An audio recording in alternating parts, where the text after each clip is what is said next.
Egyptian വിശ്വാസം അനുസരിച്ച് നമ്മൾക്ക് നമ്മളുടെ ബോഡി, മൈൻഡ്, സോൾ എന്നിങ്ങനെ ഒരു 3 സിസ്റ്റമാണുള്ളത്. ഈ 3 സിസ്റ്റത്തിൽ സോളാണ് വളരെയധികം പ്രധാനപ്പെട്ടത്. നമ്മളുടെ ആത്മാവിന് നമ്മളുടെ കഴിഞ്ഞ ജന്മങ്ങളിൽ നിന്നൊരു എനർജി സിഗ്നേച്ചർ ഉണ്ടായിരിക്കുമെന്നാണ് പറയുന്നത്. ഈ ഒരു എനർജി സിഗ്നേച്ചറും നിങ്ങളുടെ പേരും തമ്മിലുള്ള കണക്ഷൻ നോക്കിക്കഴിഞ്ഞാൽ നിങ്ങളുടെ ഈ ലൈഫിൽ നിങ്ങൾ കടന്നു പോകുന്ന എല്ലാ പ്രശ്നങ്ങൾക്കും ഒരു പരിധി വരെ സൊല്യൂഷൻസ് കണ്ടെത്താൻ സാധിക്കും. നമസ്കാരം, ഞാൻ നിങ്ങളുടെ സ്പിരിച്വൽ ഗൈഡ് ടാരോട്ട് റീഡറിലേക്ക് സ്വാഗതം. വേദാന്ത വൈബ്സ് ആദ്യമായിട്ടാണ് കാണുന്നതെന്നുണ്ടെങ്കിൽ ചാനൽ സബ്സ്ക്രൈബ് ചെയ്തുകൊണ്ട് തുടർന്ന് കാണുവാൻ ശ്രമിക്കുക. ഇന്ന് നമ്മൾ ഈജിപ്ഷ്യൻ തന്ത്രയുടെ ഒരു പ്രധാനകരമായ, അതായത് ഈജിപ്ഷ്യൻ ന്യൂമറോളജി പ്രകാരമുള്ള ഒരു വീഡിയോ ആണ് ചെയ്യുന്നത്. ഈ ഈജിപ്ഷ്യൻ തന്ത്രയില് നമ്പേഴ്സ് എന്ന് പറയുന്നത് നമ്മുടെ ആത്മാവിന്റെ സോൾ ഫ്രീക്വൻസി ആയിട്ടാണ് കാണുന്നത്. ഈ ഒരു ഫ്രീക്വൻസി അവരുടെ ഗോഡായ നെറ്റേഴ്സുമായിട്ടാണ് കണക്ട് ആയിട്ടിരിക്കുന്നത്. അപ്പോൾ നിങ്ങളുടെ നമ്പർ, അതായത് നെയിം നമ്പർ കണ്ടുപിടിക്കുന്നത് എങ്ങനെയാണെന്നുള്ള ചാർട്ട് ഞാൻ താഴെ കൊടുക്കാം. ഈ ചാർട്ട് അനുസരിച്ചിട്ട് നിങ്ങളുടെ നെയിം നമ്പർ കണ്ടുപിടിക്കുക. നമ്മൾ ഇംഗ്ലീഷിലാണ് എഴുതുന്നത്. അറിയാലോ, നമുക്ക് ഹെയറോഗ്ലിഫി അറിയത്തില്ല, അല്ലെങ്കിൽ ഈജിപ്ഷ്യൻ ലാംഗ്വേജ് അറിയാത്തത് കൊണ്ട് തന്നെ അതിന്റെ ട്രാൻസ്ലേഷൻ വിഭാഗമായിട്ടുള്ള ഇംഗ്ലീഷ് ലെറ്റേഴ്സ് വെച്ചിട്ടാണ് നമ്മൾ നോക്കുന്നത്. അപ്പോൾ നിങ്ങളുടെ നെയിം നമ്പറായിട്ട് 1 കിട്ടുന്നതെങ്കിൽ അത് റായാണ്, അതായത് സണ്ണിനെയാണ് സൂചിപ്പിക്കുന്നത്.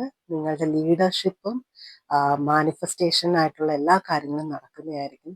നിങ്ങൾക്ക് ഏറ്റവും കൂടുതൽ വേണ്ടുന്നത് സോളാർ പവറാണ്. അതായത് രാവിലെ നിങ്ങൾ സൂര്യനെ നോക്കി പ്രാർത്ഥിക്കുന്നത് വളരെയധികം ഗുണം ചെയ്യും. നിങ്ങളൊക്കെ ബിഗ് ബോസ് കണ്ടവരായിരിക്കും അല്ലേ? ബിഗ് ബോസിൽ അനുമോള് രാവിലെ ചെയ്യുന്ന കണ്ടിട്ടില്ലേ? അതിനെ ഒരുപാട് ക്രിട്ടിസൈസ് ഒക്കെ ചെയ്തിട്ടുണ്ടെങ്കിലും അവർ ആ ഒരു ലൈഫിൽ ലൈഫിലെ വിജയത്തിന് കാരണം തന്നെ ഈ ഒരു രീതിയിൽ അവർ സൂര്യഭഗവാനെ വന്ദിക്കുന്നതാണ്.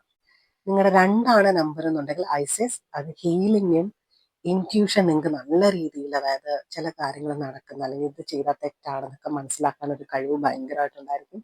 നിങ്ങൾക്ക് കൂടുതലും ഫെമിനൈൻ എനർജി ആയിരിക്കും. അപ്പോൾ നിങ്ങൾ പുരുഷനായിരുന്നാൽ കൂടിയും നിങ്ങൾ ഏറ്റവും നല്ലത് ദേവിമാരെ ഭജിക്കുന്നത് വളരെ നല്ലതായിരിക്കും.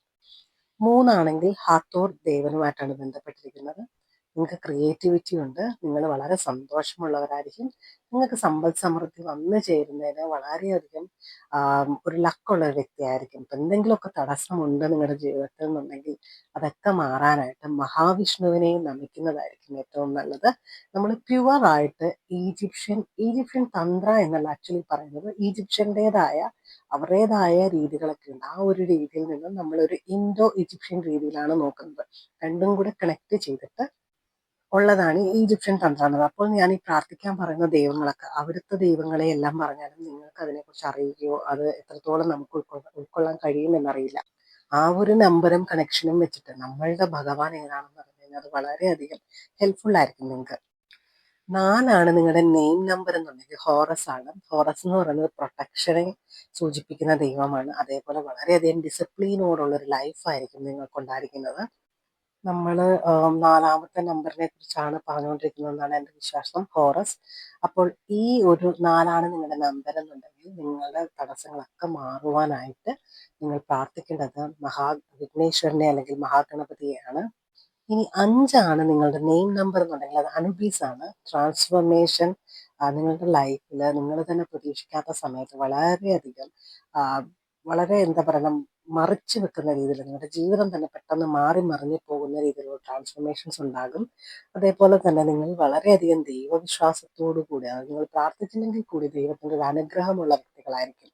നിങ്ങൾക്ക് ഏറ്റവും നല്ലത് പ്രാർത്ഥിക്കുന്നത് ലക്ഷ്മി ദേവിയാണ്. നിങ്ങൾക്ക് സാമ്പത്തികം നല്ല രീതിയിൽ ഉയർത്തിയെടുക്കാൻ കഴിയും ലക്ഷ്മി ദേവിയുടെ പ്രോപ്പറായിട്ടുള്ള സാധനയും പ്രാർത്ഥനയിലോടും കൂടി. 6 നമ്പർ എന്നുണ്ടെങ്കിൽ ആണ് ഹാർമോണി, അതായത് സമാധാനം. നിങ്ങളുടെ ജീവിതത്തിലും കുടുംബത്തിലും ഒക്കെ ഒരു സന്തോഷവും സമാധാനവും എല്ലാം യോജിപ്പിച്ച് പോകുന്നത്, സത്യസന്ധരായ റിലേഷൻഷിപ്പിലൊക്കെ വളരെ ട്രൂ ആയിട്ട് നിൽക്കുന്ന വ്യക്തികളായിരിക്കും ഈ 6 എന്നുള്ളത്. അപ്പോൾ നിങ്ങൾ പ്രാർത്ഥിക്കേണ്ട ദൈവം എന്ന് പറയുന്നത് സരസ്വതി ദേവിയാണ്. നിങ്ങൾ പ്രാർത്ഥിക്കുന്നത് നിങ്ങൾക്ക് വിദ്യയിലും നിങ്ങൾ ചെയ്യുന്ന കരിയറിലും ബിസിനസ്സിലും ഒക്കെ നല്ലൊരു നൈപുണ്യമുള്ള വ്യക്തിയായിരിക്കും. 7 നിങ്ങളുടെ നെയിം നമ്പർ എന്നുണ്ടെങ്കിൽ തോത്ത് ആണ്, വിസ്റ്റം. അതല്ലെങ്കിൽ നിങ്ങൾക്ക് വിസ്റ്റം എന്ന് വെച്ചാൽ നിങ്ങൾക്ക് ഒരുപാട് അറിവും ജ്ഞാനവും ഒക്കെ ഉള്ള വ്യക്തിയായിരിക്കും. സ്പിരിച്വലി വളരെയധികം എന്താ പറയുന്നത്, ദൈവാനുഗ്രഹത്തോടു കൂടി ആ ഒരു സ്പിരിച്വൽ ലൈനിലേക്ക് പോകാൻ താല്പര്യപ്പെടുന്ന ഒരു വ്യക്തിയായിരിക്കും. നിങ്ങൾക്ക് തന്നെ ചില കാര്യങ്ങൾ സ്വപ്നത്തിൽ അതല്ലെങ്കിൽ നിങ്ങളുടെ മനസ്സിലൊക്കെ തോന്നിപ്പിച്ച് തരും. അങ്ങനെയുള്ളൊരു വ്യക്തിയായിരിക്കും നിങ്ങൾ. നിങ്ങൾക്ക് ഏറ്റവും നല്ലത് പ്രാർത്ഥിക്കുന്നത് ദുർഗാദേവിയെ അതല്ലെങ്കിൽ ഹനുമാനെ പ്രാർത്ഥിക്കുന്നത് വളരെയധികം നല്ലതായിരിക്കും. അടുത്ത നമ്പർ എന്ന് പറയുന്നത് 8 ഈ 8 നിങ്ങളുടെ നെയിം നമ്പർ എന്നുണ്ടെങ്കിൽ സെഖ്മേത്ത് എന്ന് പറയുന്ന ഒരു ദൈവമാണ്. അതെന്ന് പറയുന്നത് നിങ്ങൾ വളരെയധികം പവറുള്ള ഒരു വ്യക്തിയായിരിക്കും. നിങ്ങളുടെ ഒരു ജോലിയിൽ അതല്ലെങ്കിൽ നിങ്ങളുടെ ആ ഒരു പൊസിഷൻ വൈസ് നിങ്ങളൊരു പവറുള്ള വ്യക്തിയായിരിക്കും. അതല്ലെങ്കിൽ സമൂഹത്തിൽ വളരെ നല്ലൊരു പവറുള്ളൊരു വ്യക്തിയായിരിക്കും. നിങ്ങൾക്ക് നല്ലൊരു പ്രൊട്ടക്ഷൻ ഉണ്ട്. നിങ്ങൾക്ക് പ്രാർത്ഥിക്കേണ്ട ദൈവം നല്ല കാളിയാണ്. ആ കാളിയുടെ ഒരു അനുഗ്രഹം നിങ്ങൾക്കുള്ള ഒരു വ്യക്തിയാണ്. അതേപോലെ കർമ്മയിലുള്ള എന്തെങ്കിലുമൊക്കെ ചെറിയ ചെറിയ കർമ്മ പ്രശ്നങ്ങളൊക്കെ ഉണ്ടെന്നുണ്ടെങ്കിൽ അത് നിങ്ങൾക്ക് മാറി വരുന്നതാണ്. വെച്ചാൽ തനിയെ തന്നെ നിങ്ങളുടെ ഈ ഒരു ജന്മം എടുത്ത് നിങ്ങൾക്ക് തനിയെ തന്നെ ആ ഒരു കർമ്മത്തിലെ പ്രശ്നങ്ങളൊക്കെ തന്നെ മാറി വരുന്നതാണ്. അടുത്ത നമ്പർ എന്ന് പറയുന്നതാണ് 9. 9ാമത്തെ നമ്പറാണെന്നുണ്ടെങ്കിൽ ഓസിറിസ് ആണ്. എന്ന് വെച്ച് കഴിഞ്ഞാൽ കംപ്ലീഷൻ ആണ്. നിങ്ങളുടെ ഈ ഒരു നമ്പർ 9 മിക്കവാറും ഒരുപാട് പേരുടെ എന്ന് വെച്ച് കഴിഞ്ഞാൽ ഈ ഒരു ജന്മമായിരിക്കാം നിങ്ങളുടെ ജന്മങ്ങളിൽ കംപ്ലീഷൻ ആയിട്ട് വരുന്നത്. അതല്ലെങ്കിൽ നിങ്ങളുടെ എന്തെങ്കിലും ഒരു കാരണത്തിൽ നിങ്ങൾ ഉടലെടുത്തൊരു ജന്മമാണെന്നുണ്ടെങ്കിൽ ആ ഒരു കാരണത്തിന്റെ കംപ്ലീഷൻ ഈ ഒരു ജന്മത്തിൽ നിങ്ങൾക്ക് ലഭിക്കുന്നതായിരിക്കും. നിങ്ങൾക്ക് ഇനി ഒരു റീബർത്ത് ഉണ്ടായിരിക്കുന്നതായിരിക്കത്തില്ല. സ്പിരിച്വലി വളരെ മാസ്റ്ററി ആയിട്ടുള്ള ഒരു വ്യക്തിയായിരിക്കും. എന്ന് വെച്ച് കഴിഞ്ഞാൽ എന്താ പറയുക, നമ്മൾ മുനിമാരെന്നൊക്കെ പറയുന്ന രീതിയിലൊക്കെ പോകാൻ പറ്റുന്നൊരു വ്യക്തിയായിരിക്കും നിങ്ങൾ. നിങ്ങൾക്ക് പ്രാർത്ഥിക്കാൻ പറ്റുന്ന ദൈവം എന്ന് പറയുന്നത് ശനി ഭഗവാനെ പ്രാർത്ഥിക്കുന്നത് നല്ലതാണ്. അല്ലെങ്കിൽ രാമനെ പ്രാർത്ഥിക്കുന്നത് നല്ലതാണ്. ദുർഗയെ പ്രാർത്ഥിക്കുന്നത് നല്ലതാണ്. ഇപ്പം ഇങ്ങനെയൊക്കെ പറഞ്ഞിരുന്നാലും നമ്മളുടെ ലൈഫിലൊക്കെ നമ്മളുടെ ജീവിതം ജനിച്ചു കഴിഞ്ഞിട്ട് നമ്മളുടെ ഓരോ സെക്കൻഡിലും നമുക്കൊരു ഡൈവേർഷൻസ് ഉണ്ട്. നമ്മൾ തിരഞ്ഞെടുക്കുന്ന നമ്മളുടെ ആ ഒരു പാതയാണ്. ഇപ്പം നിങ്ങൾക്ക് ഒരു മുട്ടായി ഒരാൾ തന്നിട്ട് വേണോ വേണ്ടോ എന്ന് ചോദിക്കുന്നു. നിങ്ങൾ വേണം എന്ന് പറഞ്ഞു കഴിഞ്ഞാൽ അതിൻ്റെതായ രീതിയിൽ നിങ്ങൾക്കൊരു ജീവിതം മുന്നോട്ട് ദൈവം ഒരു വിധിയുണ്ട്. നിങ്ങൾ വേണ്ട എന്നൊരു ഓപ്ഷനാണ് എടുക്കുന്നതെന്നുണ്ടെങ്കിൽ അതിൻ്റെതായൊരു വിധിയുണ്ട്. അങ്ങനെ നമ്മളുടെ ലൈഫിൽ നമ്മൾ എടുക്കുന്ന ഓപ്ഷൻസ് അനുസരിച്ചാണ് നമ്മളുടെ വിധി വരുന്നത്. നമ്മളുടെ എല്ലാം ജീവിതം ഓൾറെഡി വിധിയായതാണെന്ന് വെച്ചാൽ ഓൾറെഡി എഴുതപ്പെട്ടിട്ടുണ്ട്. പക്ഷെ എഴുതപ്പെട്ടിരിക്കുന്നത് നമ്മൾ എടുക്കുന്ന ചോയ്സ് വെച്ചിട്ടാണ് മാറുന്നത്. ഇതെങ്ങനെ പറഞ്ഞ് മനസ്സിലാക്കി തരണമെന്ന് എനിക്കറിയില്ല. ഒരു എക്സാമ്പിൾ, നിങ്ങളൊരു ബസ്സിന് കയറാൻ നിൽക്കുകയാണ്. നിങ്ങൾക്ക് എന്തോ ആ ഒരു ബസ്സിന് അല്ലെങ്കിൽ ആ ഒരു ബസ് നിങ്ങൾക്ക് കിട്ടിയില്ല. അപ്പം നിങ്ങൾ ദൈവത്തിനെയൊക്കെ ശപിച്ചു, എല്ലാവരെയും ശപിച്ചു. എനിക്കിത് അത്യാവശ്യമായിട്ട് ഇന്റർവ്യൂവിന് പോകണം, ഈ ബസ്സിന് കയറാൻ പറ്റില്ല. പക്ഷെ നിങ്ങൾ ആ ബസ്സിന് കയറിയില്ല, ബസ് സ്റ്റോപ്പിൽ നിൽക്കുന്നു. പക്ഷെ ആ ബസ് മുന്നോട്ട് പോയിട്ട് ആ ബസ്സിനൊരു അപകടം സംഭവിക്കുന്നു. അപ്പോൾ നിങ്ങളൊന്ന് ആലോചിച്ചു, നിങ്ങളുടെ ലൈഫ് രണ്ട് രീതിയിലാണ് ഇപ്പോൾ.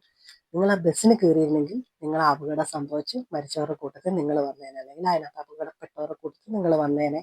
നിങ്ങൾക്ക് പോകുന്ന ഇന്റർവ്യൂ കിട്ടാണ്ട് വരുമെന്ന് വെച്ചാൽ നിങ്ങൾ അപകടത്തിൽ ആശുപത്രിയിലായി. പക്ഷെ ഇപ്പം നിങ്ങളുടെ എന്താ രണ്ടാമത്തെ ഓപ്ഷൻ 2 എന്ന് പറഞ്ഞാൽ നിങ്ങൾ ബസ് കിട്ടിയില്ല, നിങ്ങൾ അവിടെ ബസ് സ്റ്റാൻഡിൽ നിൽക്കുന്നു, വേറൊരു വണ്ടി വിളിച്ച് പോകുന്നു, നിങ്ങൾ ഇന്റർവ്യൂ അറ്റൻഡ് ചെയ്യുന്നു, ജോലി കിട്ടുന്നു. അപ്പോൾ നിങ്ങളുടെ ലൈഫ് എന്ന് പറയുന്നത്, ഇതിനാണ് നമ്മൾ പറയുന്നത്, എല്ലാം വിധിക്കപ്പെട്ടതാണെങ്കിൽ കൂടി പ്രാർത്ഥന കൊണ്ട് നമ്മുടെ ലൈഫിനെ നമുക്ക് മാറ്റിയെടുക്കാൻ കഴിയുമെന്നുള്ളത്. എന്താണ്, നിങ്ങളൊരു പ്രാർത്ഥനയുള്ളൊരു വ്യക്തിയാണെങ്കിൽ ഇപ്പൊ ബസ് നഷ്ടപ്പെട്ടതുപോലെ തന്നെ ചില മുടക്കങ്ങൾ വന്ന് ചില നല്ല കാര്യങ്ങൾ നിങ്ങളുടെ ജീവിതത്തിൽ സംഭവിക്കും. അതിനാണ് പ്രാർത്ഥനയ്ക്ക് വളരെയധികം പ്രാധാന്യമുണ്ടെന്ന് പറയുന്നത്. പലരും പറയും എല്ലാം വിധിക്കപ്പെട്ടതാണെങ്കിൽ എന്തിനാണ് പ്രാർത്ഥിക്കുന്നത്, വിധി പോലെയല്ലേ വരുന്നത്.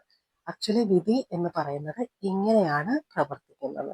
മനസ്സിലായെന്ന് കരുതുന്നു. ഇനി മനസ്സിലാകാത്തവരുണ്ടെന്നുണ്ടെങ്കിൽ കമന്റിൽ രേഖപ്പെടുത്തി കഴിഞ്ഞാൽ ഞാൻ നല്ലൊരു വീഡിയോ പുതുതായിട്ട് ചെയ്യുന്നതാണ്.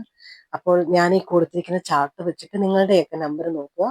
അതേപോലെ നിങ്ങളുടെ നമ്പർ താഴെ രേഖപ്പെടുത്തുക. ഏറ്റവും കൂടുതൽ നെയിം നമ്പർ ആർക്കാണോ, ഏത് നമ്പറാണോ വന്നത് നമുക്ക് നോക്കാം.